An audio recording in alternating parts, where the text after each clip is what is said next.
الحمد لله رب العالمين والعاقبة للمتقين ولا عدوان إلا على الظالمين وأشهد أن لا إله إلا الله وحده لا شريك له وأشهد أن محمدا عبده ورسوله صلوات الله وسلامه عليه وعلى آله وأصحابه والتابعين لهم بإحسان إلى يوم الدين أما بعد.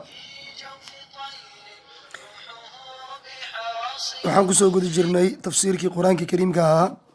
darsigeen wuxuu ka bilaabanaa aayadda koowaad aayadda 21 cafwan aayadda 21 ee min suurati albaqara ayuu ka bilaabanaa.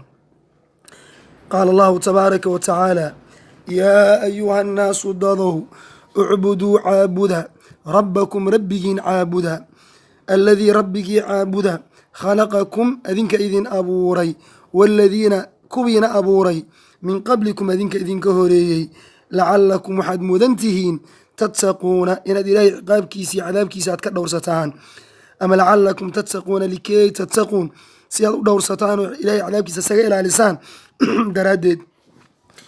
alladii rabbigii caabuda jacala lakum idinkaga dhigay alarda dhulka firaashan gogol waasamaaa samadana idinkaga dhigay binaa'an saanqaaf.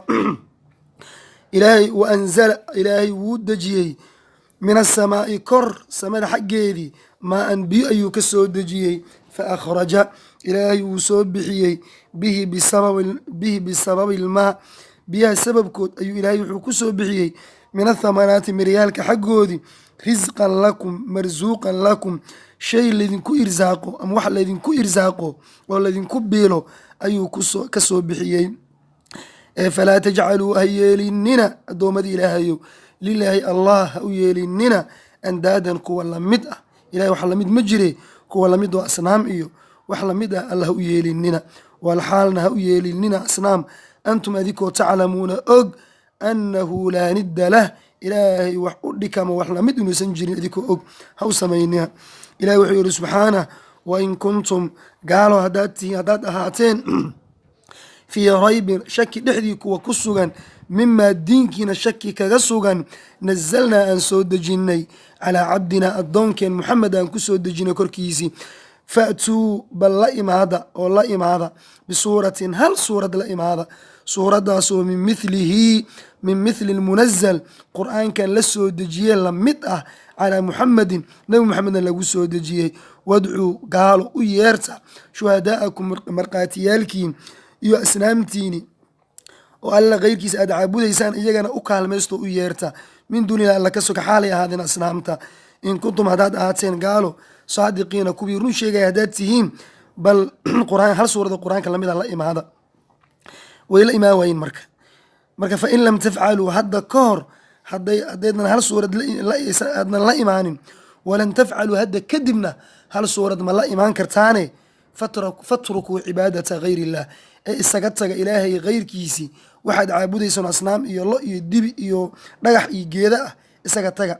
fattaqu naara naartiina iska ilaaliya allatii naartaasoo waquuduhaa shiditaankeedii iyo xaawada lagu shidahay annaasu dadka ay yihiin iyo walxijaaratu dhagxaanta uciddat naartaas waxaa loo diyaariyey lilkaafiriina gaalada xaqa diiday. ilaahay subxaanahu watacaala aayadda 21 wuxuu nooga waramaa ilaahay subxaana watacaala awooddiisii iyo nicmaduu bani aadamka u galay iyo ilaahnimadiisii iyo keligiisi inuu wax walba abuuray cibaadada uu mudan yahay, wixii isaga ka soo harayna inaysan cibaado mudnayn, iyo nicmooyinka uu noo galay siday u ballaaran yihin. cirka inuu roob ka keenay, dhulka uu noo fidiyey, dhulkiina irsaaq oo ka soo saaray miro iyo geedo. fahmaysaa marka ilahay tidaasoo noogu ilahay wuxuu yihi subxaana yaa ayuha nnaasu dadow ucbuduu rabbakum rabbigiin caabuda alladii rabbigii caabuda khalaqakum adinka idin abuuray waaladiina dadkiina kuwiina abuuray min qablikum adinka idinka horeeyey. allihii adinka idin abuuray ummadihii idinka horeeyeyna abuuray rabbigaa caabuda isagaa cibaadada mudan, axadka waxyaabahan abuuray cibaado mudan. ayib lacalakum waxaad mudantihiin marka tattaquuna inaad dhowrsataan oo aad ka dhowrsataan ilaahay ciqaabkiisa inaad ka dhowrsataan aad mudantihiin. ilahi wuxuu yihi subxaanahu watacaala alladii rabbigii caabuda jacala lakum idinkaga dhigay alarda dhulka firaashan gogol idinkaga dhigay, wasamaa samadana binaa'an saanqaaf idinkaga dhigay. oo yacni dhulkan wuxuu idinkaga yeelay firaashan gogol, oo dhulka wuxuu idinkaga dhigay firaashan gogol. meelna waxaad ka dhigatay masjid, meel dugsi wax lagu barto, meel iskuulaad ka dhigatay, meel waxaad ka dhigatay yacni guri aad degto, meel musqulaad ka dhigatay, meel suuqaad ka dhigatay, meelna laamiyaad ka dhigatay. dhulkaas sidaas u gogolan allah idin yeelo idin sameeyey. wasamaa samadan alle wuxuu idinkaga dhigay binaa'an saanqaaf, sidii lamyeeri guriga fiiri lamyeeri iyo shubaha ka koreeyay, samadana sidaas oo kale. yacni dhulkan waxaa lamyeeri u ah ama shub samadaa saanqaaf u ah. oo anzala alla waa dejiyey min asamaa samada xaggeedna ma an biyo ka soo dejiyey, fa akhraja ilaahi waa soo saaray bihi bisawal maa biyaha sababkoodii min athamaraati miryaalka xaggood alla wuxuu ka soo saaray risqan marsuuqan shay laysku irsaaqo lakum idinkana laydinku irsaaqaayo. falaa tajcalu ha yeelinina lilaahi ilaahay andaadan kuwa lamido asnaam iyo allahaas nicmadaas idin galay caabuda oo ha u samaynina asnaam iyo dhagax iyo qorax iyo dab hala caabudinina. walxaal antum adinkoo taclamuuna og ana allaha laa nidda lahu ilahay wax lamid inuusan jir adinkoo og bal ha caabudina alla keyrkiisii. meeshaan marka la maraayo xadiid waxaa jiro yani imaamu lbukhaari iyo muslim saxiixoodi ku wariyeen min xadiidi cabdullahi bn mascuud. wuxuu yihi cabdullahi bn mascuud, nebigaan waxaan ku idhi yaa rasuula allah ayu dembi acdam, rasuulka ilaahayow dembi ama dembi keebaa u weyn? rasuulku wuxuu yihi calayhi salaatu wasalaam an tajcala lilaahi nidda wahuwa khalaqak, ilaahay inaad wax lamid aad u yeesho isagoo ku abuuray, inaad axad kale aad garab dhigto aad la sinto aad dembi ugu weyn. sidoo kale xadiid kale waxaa jira isagana yani nebiga nin la yiraahdo saxaabi la yirahdo dufayl ruyooday habeenkii ru'yo ku riyooday. markaas wuxuu riyada ku arkay, wuxuu yidhi anigoo u tegaayo koox waxaan soo maray oo yuhuud ah, waa riyadii dhexdeeda hurdadii ayuu ku riyooday. yuhuudiyan soo maray, markaasaan waxaan idhi man antum, war adinka yaa tihiin? markaas yuhuud waxay yidhaahdeen annaga naxnu lyahuud, annaga yuhuudaana la yiraha yuhuudaan nahay. markaas waxaan idhi inakum la antum lqowm lowlaa anakum taquuluun cusayrun ibnullah, adinka waxaad noqon lahayn dad rag kuwa ugu wanaagsanaya noqon lahaydeen haddeednaan dhihi lahayn cusayr waa ina ilaahay. marka yuhuuday intaasaad ku ba'deen. qaaluu yuhuud waxay ku jawaabeen wa inakum adinkabo hadaad muslimiintihiin la antum lqowm, dad rag idinka ugu wanaagsanaan lahaa, lowlaa anakum taquuluun maa shaa allahu washaa muxamed, haddeednaan dhihi lahayn ilaahay hadduu doono iyo muxamed hadduu doono. kadib wuxuu yihi waxaan soo maray koox oo krishtan oo nasaara ah, waxaan idhi adinka yaa tihiin? markaas wuxuu yidhi annaga naxnu nasaara, annaga krishtan aan nahay.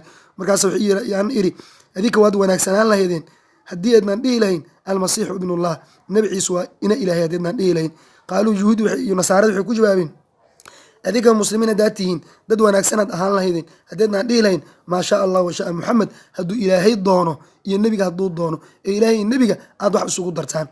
markaan waa beriistuu yidhi dufay, nebigana ragaan arrinta u sheegay, nebigana waan u sheegay. markaasuu nebigu wuxuu yidhi riyada dad hortay dad maad u sheegtay? ha dad waan u sheegay.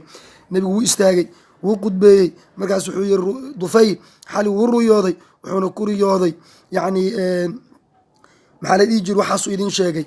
marka aniga waxaan idinka reebaa, waxaad tirahdeen kelmad oo ii diideysa inaan idinka reebo waxaas iyo waxaas. marka hadda kadib maa shaa allah washaa muxamed ha dhihina, ilaahay muxamed hadduu doono ha dhihina oo dhaha maa shaa allah waxdahu dhaha. marka xadiidkaas waa ku soo arooray. ilahi wuxuu yihi wa in kuntum haddaad ahaateen gaaloy fii raybin shaki kuwa ku sugan mimaa diinkiina shaki kaga sugan nazalnaa aan soo dejinay calaa cabdina addoonkeen maxamed aan ku soo dejinay, haddii aad shaki kaga sugan tihiin faatuu bal la imaada bisuuratin hal suurad, hashaas suurad oo min mithli lmunazal, qur-aankan alla soo dejiyey lamid ah, nebigana lagu soo dejiyey. wadcuu u yeerta gaalo shuhadaa'akum asnaamakum, asnaamtiini iyo markhaatiyaalkiini iyo dadka carabiga adinka waad u dhalateen iyo kuwii gabyaaga u yeerta markhaatiyaalkiin min duunina alla ka soga xaalay ahaadeen in kuntum haddaad ahaateen saadiqiina kuwa run sheegaayo bal hal suurad la imaada. fain lam tafcaluu, hadda ka hor haddaad hal suurad oo qur-aan oo kale la imaan weyseen, walan tafcaluu hadda kadibna mala imaan kartaan. ila lanta waxaa la geliyaa ficilka mudaaric markay gasho mustaqbalay yani u badashaa. hadda walan tafcaluu hadda kadibna mala imaan kartaan. fattaqu naara, oo iska ilaaliya marka ilaahay naartiisi, allatii naartaas wuquuduha shiditaankeeda iyo xaabada lagu shidaayay annaasu dadka ay yihiin, iyo walxijaaratu dhagxaanta. ucidad naartaas waxaa loo diyaariyey lilkaafiriina gaalada. wallahu aclam.